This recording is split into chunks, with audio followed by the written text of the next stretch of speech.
Pelantun 1286. Connor mengabaikan para penjahat itu dan menoleh ke arah Clyde. Clyde, apa yang kamu ingin aku lakukan dengan mereka? Mereka melecehkan pacar saya dan menyebut saya lumpuh. Anda tahu apa yang harus dilakukan? Baiklah, jawab Connor. Dia segera mengambil pistolnya, semua sebelum menembak kelima preman. Setelah 10 tembakan dilepaskan, tangan para preman itu kini berdarah. Salah satu tangan preman itu hampir jatuh dari lengannya juga. Bahkan musik yang keras gagal menutupi jeritan mereka. Semua orang tercengang, tidak percaya bahwa seseorang akan benar-benar menembak orang lain, terutama selama waktu yang begitu damai. Orang-orang mulai berteriak ketakutan saat mereka berlari keluar dari bar. Connor mengisi ulang senjatanya dan menunjuk ke kaki para penjahat itu, tapi Clyde menghentikannya. Tunggu, lepaskan kaki mereka. Aku ingin mereka berlari kembali ke teman-teman mereka sebelum kita membawa kelompok mereka keluar sekaligus. Bagus. Connor tertawa dan menendang para penjahat itu keluar dari bar. Katakan pada bosmu untuk menemukanku. Aku akan membuat kalian semua menghilang. Jangan pernah berpikir untuk lari. Kamu tidak akan berhasil keluar dari kota ini. Para preman berjuang untuk bangkit dan melanjutkan, dengan tindakan keras mereka. Persetan, ini belum selesai. Kalian semua mati. Connor menembakkan senjatanya lagi, menakut-nakuti para penjahat itu. Connor duduk di seberang Clyde dan menghela napas pendek. Kau mengalami kesulitan, ya? Clyde tersenyum pahit. Ketika dia dan Connor berada di akademi, dia yang lebih baik, apakah itu skor atau prestasi? Namun, sekarang, Clyde lumpuh di kedua lengannya, sementara Connor berkembang pesat. Clyde tidak tahu bagaimana menghadapi Connor dalam bentuknya yang sekarang. Clyde, apakah kamu pernah berpikir untuk membalas dendam? Tanya Connor. Connor, apa kau mengejekku? Clyde tertawa sedih. Kau harus tahu bahwa orang yang melakukan ini padaku adalah Zeke, Marsekal Agung. Bagaimana aku bisa membalas dendam? Apakah kamu tidak sadar bahwa Marsekal Agung telah kehilangan kekuatannya? Dia hanya orang biasa sekarang. Seberapa sulitkah itu? Meskipun demikian, dia juga menantu keluarga Tisletons. Istrinya adalah putri kesayangan ayahku, Lacey. Tidak mungkin ayahku menyetujuinya. Aku akan jujur padamu. Aku datang ke sini hari ini untuk membantumu membalas dendam. Clyde mengangkat alis dan dang Connor, dengan rasa ingin tahu. Dia curiga, sebagai teman sekelas yang tidak dia temui selama 1 dekade terakhir tiba-tiba menawarkan untuk membantunya. Connor, katakan padaku. Kamu butuh sesuatu dariku, kan? Kamu benar. Aku juga butuh bantuanmu. Ada apa? Aku akan melakukan apa yang aku bisa untuk membantu. Aku butuh beberapa batu roh. Connor, apakah kamu sedang bercanda sekarang? Apakah kamu tidak menyadari situasi dengan tambang? Prajurit kelas raja pertama menjaganya.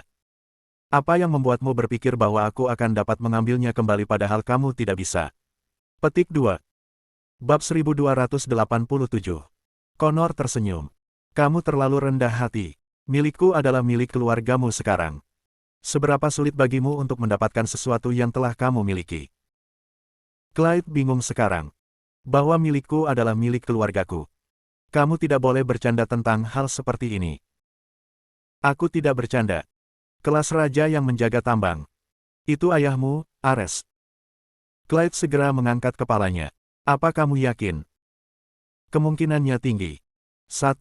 Setelah jatuhnya Marsekal Agung, orang yang paling dekat menjadi prajurit kelas raja adalah ayahmu. Kedua, tidakkah kamu merasa curiga bahwa ayahmu telah pergi selama beberapa waktu? Waktu. Dia pasti melindungi tambang secara rahasia. Clyde segera tertawa seperti orang gila mendengar berita itu, karena dia dituntun untuk percaya bahwa ayahnya adalah prajurit kelas raja pertama di Rahasia. Jika Connor benar, maka tambang batu roh adalah milik keluarganya, yang berarti keluarganya sekarang telah mengendalikan militer Rahasia. Clyde bahkan bisa mendapatkan kembali kekuatannya, dalam pelukannya. Keluarga Tisleton akan berkembang pesat. Hei, jangan terlalu bersemangat sendiri, Connor tertawa. Bagaimana dengan kesepakatan kita? Itu kesepakatan. Clyde menjawab tanpa ragu-ragu. Aku akan memberimu beberapa batu roh jika kamu membantu mengeluarkan Zeke. Senang bekerja dengan Anda, Connor tersenyum. Sesaat, Sekelompok pria berjas hitam dan kacamata hitam muncul di luar bar.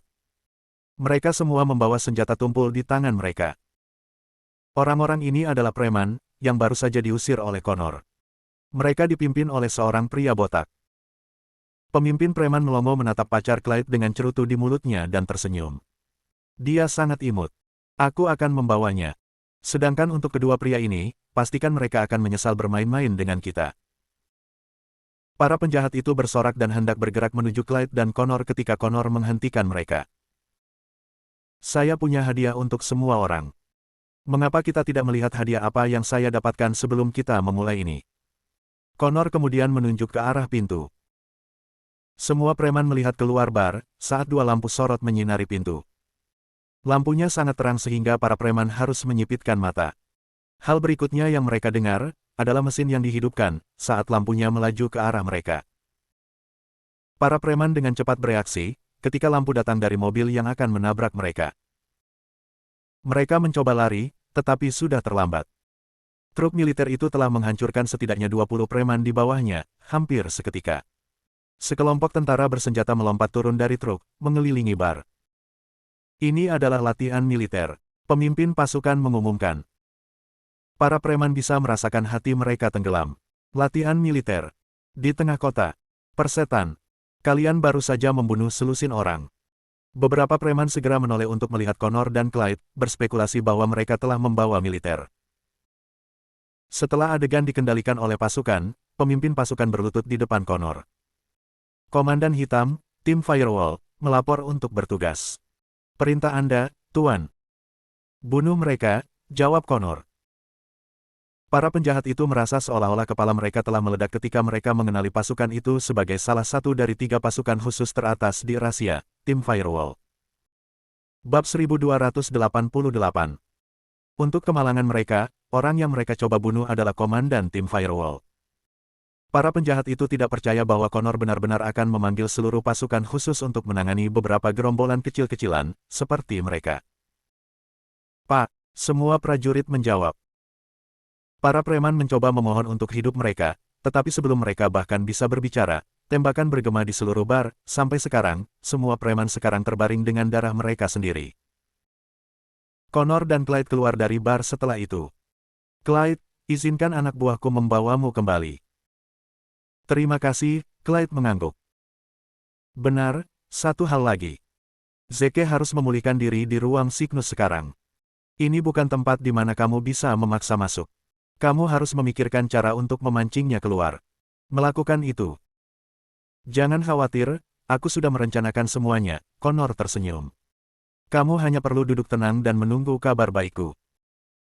Clyde senang dengan tanggapannya, karena seringel lebar tetap ada di wajahnya. Connor kembali ke kendaraan militer, dan wakil komandannya menyerahkan sebuah berkas. Tuan, ini adalah informasi tentang koneksi Zeke.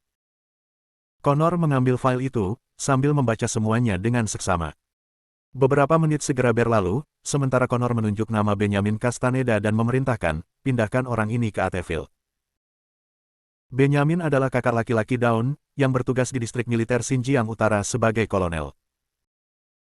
Connor berpikir untuk memancing Zeke keluar dari Cygnus dengan Benjamin karena dia tahu bahwa Zeke selalu menganggap Dawn sebagai adik perempuannya sendiri. Jika sesuatu terjadi pada Benjamin, Zeke pasti akan datang untuk membantu. Connor tidak menargetkan Lacey dan misi karena dia selalu percaya pada prinsipnya untuk tidak menyakiti anggota keluarga targetnya. Karena Dawn tidak memiliki hubungan darah dengan Zeke, Connor memutuskan untuk mengincarnya. Connor tidak menyadari fakta bahwa Zeke tidak terpengaruh. Dia telah meninggalkan ruang Cygnus sebelum Marsekal Agung mencapai status kelas raja. Faktanya, Zeke sekarang sedang menyelidiki insiden tentara bayaran segel di arsip rahasia negara. Lacey, berhenti makan. Ayo keluar dan makan enak malam ini. Seru Dawn saat dia masuk ke rumah Lacey. Lacey sedang memberi makan misi dan menghentikannya dengan tiba-tiba, Downy. Ada acara apa? Kau tahu aku punya saudara laki-laki yang melayani di utara, kan? Dia dipindahkan ke Ateville. Dia ingin membelikanmu makanan, sebagai ucapan terima kasih, karena telah merawatku. Itu berita bagus. Lacey tersenyum. Kamu tidak akan sendirian sekarang karena kakakmu ada di sini. Dawn lalu mengangkat misi dan tersenyum. Nona, lihat apa yang saya bawa ini. Ini puding buah favorit Anda. Apakah Anda ingat nama saya? Downy. Tapi aku mau ayam goreng. Jawab misi. Anak yang cerdas. Baiklah, aku akan memberimu seember ayam goreng. Downy tersenyum. Lacey, Missy, dan Dawn segera tiba di Advik Grand Hotel. Benjamin sudah memesan kamar VIP paling mewah di restoran hotel, sambil menunggu mereka dengan sabar. Kakak laki-laki Dawn tidak jauh lebih tua darinya, karena dia memiliki kulit coklat. Begitu Benjamin melihat Lacey, dia langsung berlutut, suatu kehormatan bertemu dengan Anda, Madam Marshall. Bagi miliaran tentara di Rahasia, Marsekal Agung dan keluarganya adalah orang-orang penting yang harus dilindungi dengan hidup mereka. Berlutut ke salah satu dari mereka adalah suatu keharusan. Bab 1289. Tolong, bangun. Lacey dengan cepat menghentikan Benjamin. Downy dan aku sudah seperti keluarga. Kamu tidak harus melakukan ini. Dia benar, Ben, Dawn setuju. Lacey seperti saudara perempuan bagiku. Namun, Benjamin masih menyapa Lacey dengan hormat, ini semua karena itu adalah prinsip menjadi seorang prajurit. Karena Dawn dan Lacey tidak bisa berbuat apa-apa, mereka memutuskan untuk membiarkannya. Saat mereka semua duduk, Benjamin mulai mencoba menghibur Lacey. Nyonya, Anda tidak perlu khawatir bahkan jika Marshall telah kehilangan kekuatan hidupnya. Jadi, biarlah. Miliaran tentara rahasia akan melindunginya dan keselamatan Anda. Baik Lacey dan Dawn sama-sama terkejut dengan wahyu itu. Tunggu, apakah kamu mengatakan bahwa Zeke telah kehilangan kekuatannya? Apakah kamu yakin? Tanya Lacey. Mungkinkah kamu tidak tahu tentang itu? Benjamin terdengar terkejut. Karena pemerintah belum mengumumkan insiden itu kepada publik, berita tentang marsekal besar yang kehilangan kekuatan hidupnya terbatas pada kalangan militer. Sebagian besar warga tidak tahu tentang hal itu. Lacey menarik napas dalam-dalam dan mendesah, mungkin, ini bukan hal yang buruk bagi Zeke dan aku. Dia telah menanggung beban menjaga perdamaian sendirian untuk waktu yang lama. Sudah waktunya baginya untuk beristirahat. Dia akan memiliki lebih banyak waktu untuk dihabiskan bersama putrinya sekarang. Dawn merasa lega setelah mendengar jawaban Lacey karena dia khawatir Lacey akan kecewa dengan berita itu. Makan siang yang tampaknya damai itu sebenarnya dipenuhi dengan bahaya, ketika seorang penembak jitu membidik Benjamin dari gedung di seberang hotel. Pak, saya sudah mengunci target, kawan, dari pergi ke Kolonel Castaneda. Izin untuk mengambil gambar. Tanya penembak jitu melalui interkomnya. Setelah hening sejenak, Connor akhirnya menjawab. Pegang posisimu. Istri dan anak perempuan Zeke juga ada di sana, dan mereka mungkin terjebak dalam baku tembak. Kita tidak boleh membahayakan anggota keluarga target kita. Pak. Lacey dan keluarga Castaneda menyelesaikan makan siang mereka dalam 1 jam. Lacey membawa misi kembali ke Linton Group, sementara Dawn membawa adiknya kembali ke akomodasinya. Karena Benjamin sedikit mabuk, dia tidak bisa mengemudi. Saat mobil mereka berhenti di persimpangan jalan, 2 peluru tiba-tiba mengenai mesinnya. Asap segera keluar dari kap mesin dan Benjamin segera menyadari bahwa mereka dalam bahaya. Dia dengan cepat melindungi adiknya saat dia membuka pintu, mendorong mereka berdua keluar dari mobil.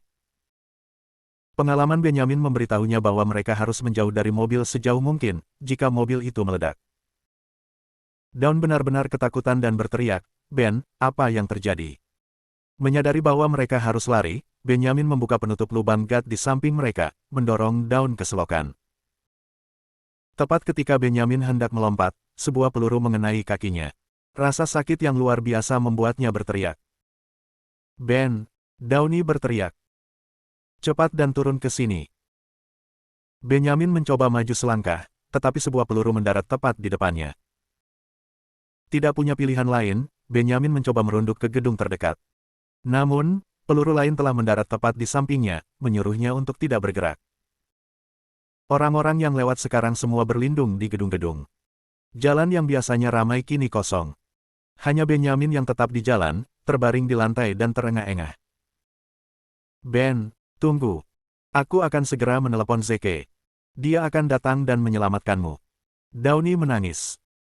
Kapten 1290. Daun mengeluarkan ponselnya dan segera menelepon Zeke. Alam bawah sadarnya memberitahunya bahwa Zeke adalah satu-satunya yang bisa menyelamatkan kakaknya sekarang. Panggilan itu langsung tersambung. Zeke, tolong, datang dan selamatkan kami. Adikku sekarat. Zeke melompat mendengar suara tangisan Daun. Beraninya mereka mencoba dan membunuh prajurit kita di siang hari. Ini tidak bisa ditoleransi. Downy, aku akan segera ke sana. Coba cari perlindungan. Tolong, kau harus cepat. Ketika Benyamin mendengar Daun berbicara dengan Marsekal Agung, dia menyadari apa yang sedang terjadi, dan juga alasan mengapa dia masih hidup. Dia digunakan sebagai umpan untuk memancing Zeke keluar. Itu adalah skema melawan Great Marshal. Benyamin dengan cepat berteriak pada Daun, Downy. Beritahu Marsekal Agung bahwa dia tidak boleh datang. Karena Benyamin percaya bahwa Zeke telah kehilangan kekuatannya, Marsekal Agung akan mempertaruhkan nyawanya jika dia datang. Tapi, Ben, Daun terisak. Aku tidak bisa membahayakan Marsekal Agung, karena aku. Tidak ada yang bisa dia lakukan, bahkan jika dia datang. Daun tidak punya pilihan, selain menelepon Zeke sekali lagi. Zeke, jangan datang. Target musuh adalah kamu. Kamu akan mati. Hei, Daun, jangan menangis, Zeke menghiburnya. Katakan padaku, apakah kamu percaya padaku? Tapi. Itu sudah cukup. Pastikan saja kau bersembunyi dengan baik dan tunggu aku. Zeke dan Collins sedang duduk dengan cemas di pesawat militer, di atas langit Ateville. Jelas bagi saya bahwa musuh telah menargetkan Daun dan saudara laki-lakinya untuk memancing saya keluar. Menurut Anda siapa di balik ini? Tanya Zeke. Marsekal Agung, Anda punya ribuan musuh di seluruh dunia, Collins tertawa getir. Sekarang semua orang telah mengetahui bahwa Anda telah kehilangan kekuatan hidup Anda, mereka pasti akan mengambil kesempatan sekali seumur hidup ini untuk membalas dendam. Bagaimana saya bisa tahu yang mana, dari ribuan, yang menargetkan Anda? Tanda tanya petik 2. Zeke mengangguk setuju. Collins, seberapa akurat kamu dengan pistol? Apakah kamu bercanda? Apakah kamu tidak sadar bahwa nama panggilanku adalah One Shot Collins? Aku tidak pernah harus menembakkan tembakan kedua ke musuhku. Bagus sekali, gumam Zeke. Aku akan bertindak sebagai umpan nanti untuk memancing penembak jitu itu keluar. Aku yakin kamu bisa mengeluarkan penembak jitu itu, setelah posisinya terungkap. Collins menggosok telapak tangannya, karena dia sangat ingin melepaskan tembakan. Sudah bertahun-tahun sejak terakhir kali aku melepaskan tembakan. Akhirnya aku bisa memuaskan rasa laparku. Benyamin berbaring di persimpangan jalan, terengah-engah untuk napas terakhirnya. Wajahnya pucat seperti hantu. Dia tidak akan bertahan selama 20 menit lagi. Dia tidak dapat pindah ke gedung yang hanya berjarak 3 meter darinya, untuk mencari perlindungan. Jika dia mencoba melakukannya, penembak jitu akan melepaskan tembakan, beberapa inci darinya. Beberapa mencoba membantu Benyamin juga, tetapi siapapun yang mendekatinya langsung ditembak. 2 petugas polisi ditembak mati ketika mereka berusaha melakukannya. Benyamin menyadari bahwa hari ini adalah hari terakhir dia akan hidup. Downy, panggil Benyamin lemah. Pergilah ke selokan dan temukan jalan keluar. Kamu harus hidup, untuk keluarga kita. Ben, tunggu sebentar. Kamu akan baik-baik saja. Zeke pasti akan datang untuk menyelamatkan kita. Tiba-tiba, keributan bisa terdengar. Itu di antara orang-orang yang bersembunyi di gedung-gedung. Sesosok, mengenakan kemeja hitam dan topeng, sedang berjalan menuju perempatan. Orang itu mondar-mandir ke arah Benyamin.